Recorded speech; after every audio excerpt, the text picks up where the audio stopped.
one of the things that I am asking everyone as well is about how to maintain a practice, whatever that practice might be. How do we kind of have momentum in doing something regularly? And the thing that I'm regularly practicing that I think is about joy, is about gratitude. So I always come back to having a gratitude practice, and it might be a gratitude jar, it might be a journal, it might be gratitude meditations, but it's coming back to, and I'll tweak the themes every so often, but it's coming back to thinking about what gives me joy, and then like focus it in a way that makes it helps me to make it joyful rather than going through the motions. So particularly moments with my daughter, I can easily get caught up in the, oh, come on, we're running late. Yes, that stick, man, come on, stop trying to get a hat for the stick. We're running late. Or I can stop and go, that's really beautiful. So the other day we were trying to get somewhere and she'd found a stick. She decided it was stick man. She found a leaf and she was like, stick man's hat. That's adorable. But I could very easily not see that as adorable because I'm in a hurry. So there's something about stopping and having that gratitude in the moment and then writing about it afterwards. That's my finding my joy.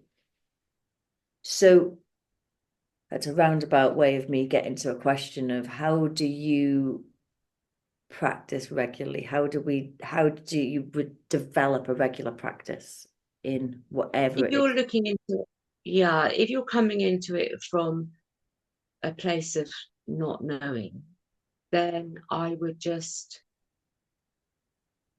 I mean, it seems to me through my life is that there are people that like habit and like forming habit. And then there are people that run a mile from it. And I'm actually one of those people that run a mile from it, if I'm Okay. honest, right? But you sort of like, unless there's a reason, and like you saying about finding gratitude or being gratitude for that moment, to me, that is just life. That's just life, right? So it's sort of like if you were to come into, you have to almost form a habit. And I say to people that some people say, well, I can't meditate, I can't do this. And I say, go through the motions of allow yourself 15 minutes just for you. Just say, I'm going to sit in this space. I'm going to play some nice music, and whether I get anything or not get anything, that's what I'm going to do on a regular basis at a certain time. Eventually that kicks the door open, because what you're doing is we distract, or we very easily distract ourselves every single day, don't we? And it's so easy. And because also within this connected and spiritual development and all of that, is we don't know really what the outcome is. We haven't felt the outcome. So because we haven't felt the outcome, we're still in this, you know. So it's not a very, it's not like going and buying a product. You know the outcome if you bought a product bag that would make you happy and joyful for that moment. That's your outcome. But within a spiritual growth, you don't necessarily know the outcome because you haven't felt it. So it's sort of like you just sort of have to dig deep and believe that there is some sort of benefit from being mindful and from sitting with yourself. And so it's sort of like, I have done some free meditations and 3 guidelines that will literally you can do in the morning. As soon as you get out of bed, you put your feet on the ground and you say, I am grateful for being alive today.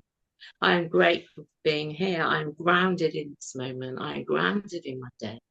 I am grounded that as I go along, the things that happen are meant to happen to me. And I'm joyful. Then you go and have a wash and you wash off you cleanse yourself of all the old crap that you might have had every morning. Literally, each little meditation I've done is 3 minutes long. And then you just say, I'm going to walk with joy today. I'm going to be in that mindset that I'm going to protect myself. I'm going to feel protected. I'm going to give love. And that's how you start. That's really how you start. And also just having a regular practice of doing that. And then you can go in to doing pendulum work or tarot readings, guided different meditations of where they can take you down a different, or I can take you down a different pathway of where you could meet something or learn how to meditate, learn to be in the moment a little bit more. Yeah. But that basically is that word, that term, that sentence, fake it till you make it, Yes. is a little bit as well. Because you have to put yourself in that position in order to allow that to happen. Don't be frightened of it, because we are our own, we stop ourselves in our process of how long it takes, a lot of the time. But until you start, you don't know what's going to happen. You don't. So I love the idea of 3 minutes. That's great. I have a to-do list as long as your arm, and it always just gets longer. So 3 minutes is great. So is there a short practice that you could show us that would kind of help us to get and help people watching to get in touch with themselves?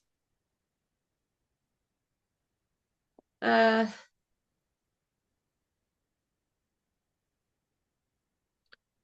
mean, like what I said about the 3 minute thing is about, I think the first practice that I would recommend is that you sort of just say, you have to say, and you have to believe in yourself, is about your own love for yourself and about your own connection, and that you are here and now, and your choice is whatever you decide it to be, whatever feels aligned for you at that moment.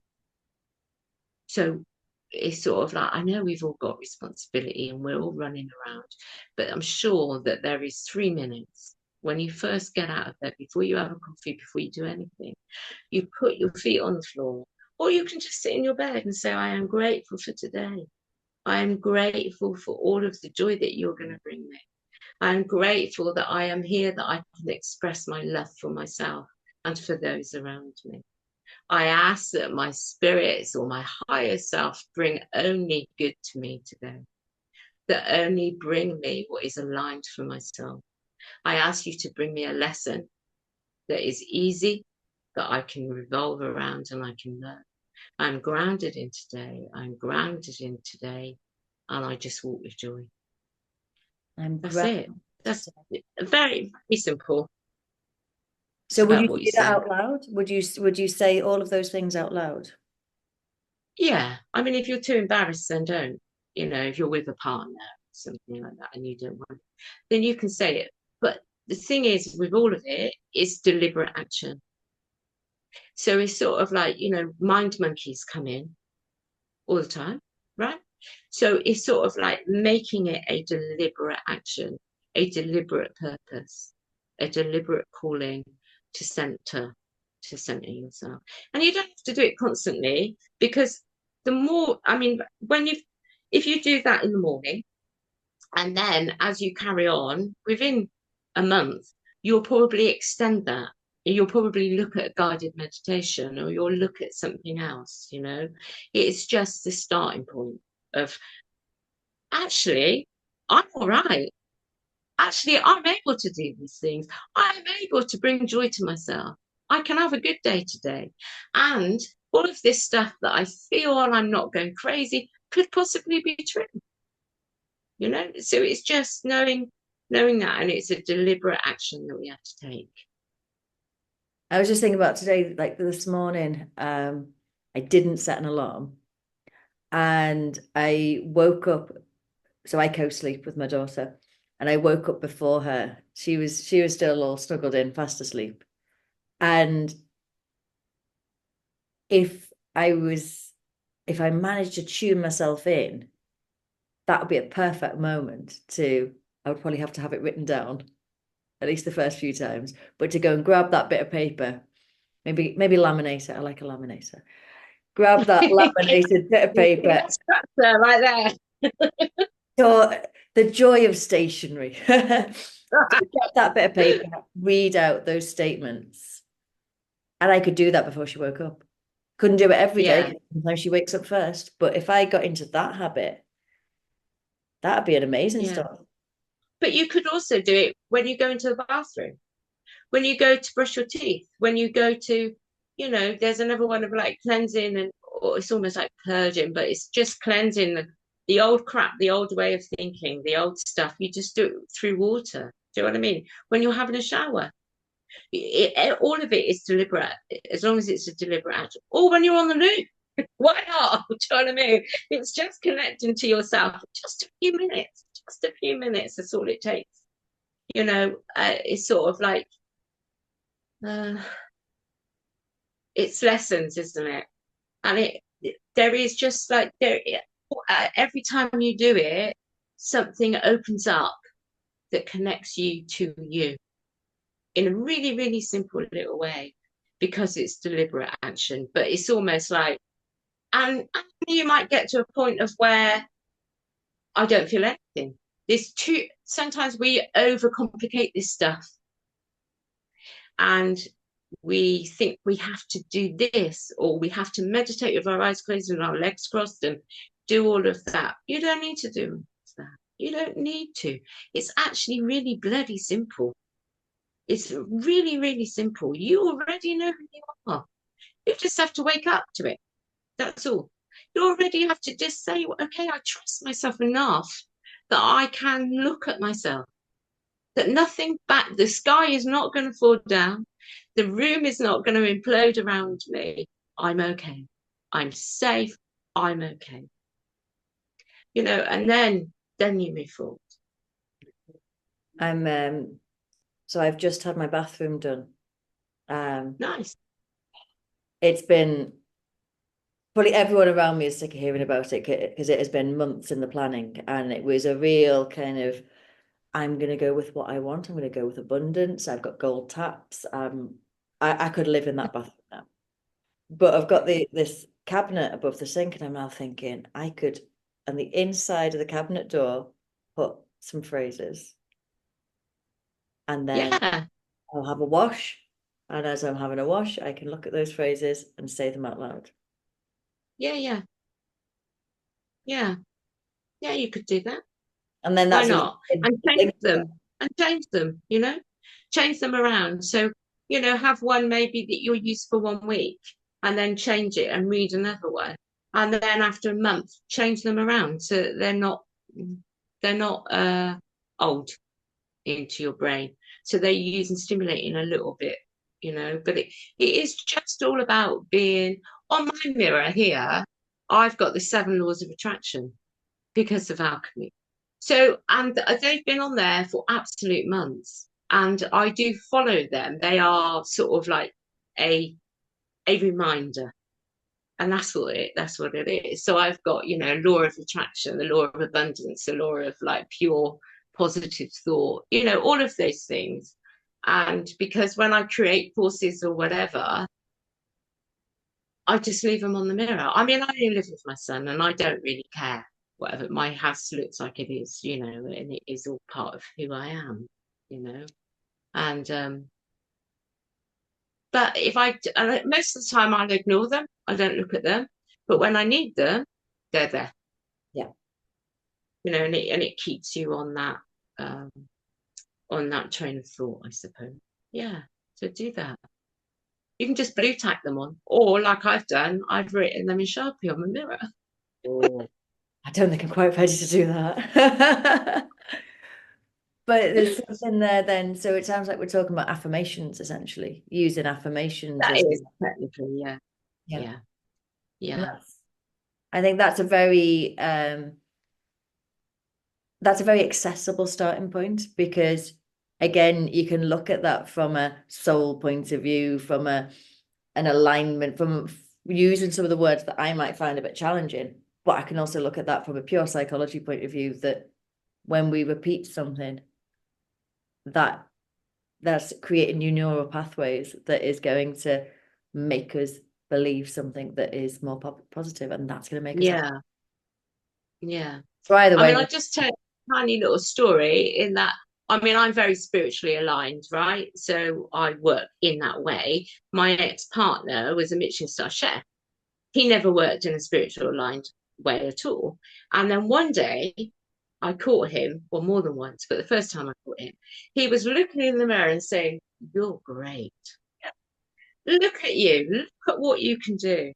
And that goes exactly to just, even if you're not spiritually aligned, which he wasn't, it just goes to the affirmation of the story that you tell yourself, the words that you use are important because I if you like, our conscious thought is our physical of what we're doing. Our subconscious thought has no real idea, but it feeds our physical. So when our subconscious thought, and in our head, we're telling ourselves that everything is crap and we're not good enough or we don't know enough or whatever. But when we can feed that subconscious thought by saying, actually, you're amazing. Look at what you're doing. Do you know what I mean? Look at what you're achieving. Look at who you are. That changes the program. Yeah. In a way. Not only that though, that is only just the tip of it, really. But it's just getting into a little bit of a process of a habit of doing that, What it's actually doing is probably calming our monkey mind and feeding it a different narrative. Yeah. And that we knowing need. they've got a choice to think differently, I think that's really important. That I think sometimes, well, most of the time, people think that the stuff that's in their head is their reality, is that's true just because they think it, but it's not true, and it's being able to find a way of choosing to think differently. Yeah. Yeah. So if people wanted to find out more about what you do, how would they find you? Well, I mean, I'm on Facebook and my page is Spiritual and Mindfulness Development. Excellent. Or I'm Eileen Vaughan. If they want to contact me there, then I can show them to the different page. I am going to be in setting up a group, but it will be a paid group of sort of a minimal amount for a month of every week that we would do a different exercise and go through different things of how we can create our own joy and connect ourselves to ourselves, and also to increase our senses, if you like, our intuition. Brilliant. So that's going to happen very, very soon. Do you have a mailing Yeah. list or anything like that, or a website? It's not live. So I've only just sort of built it.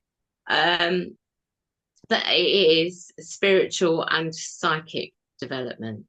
That's what it's called. But the best way of finding you initially is going to be through the Facebook page, then.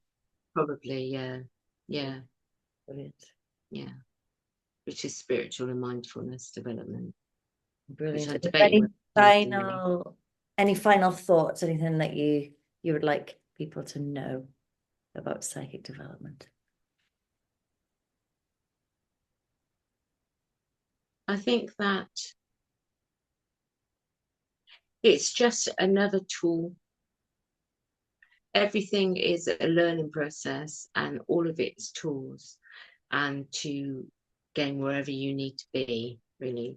And I think that the psychic side of that, the knowing, the creating of that, brings you to an alignment. It doesn't matter what religion you are, or what deity, or what path you follow.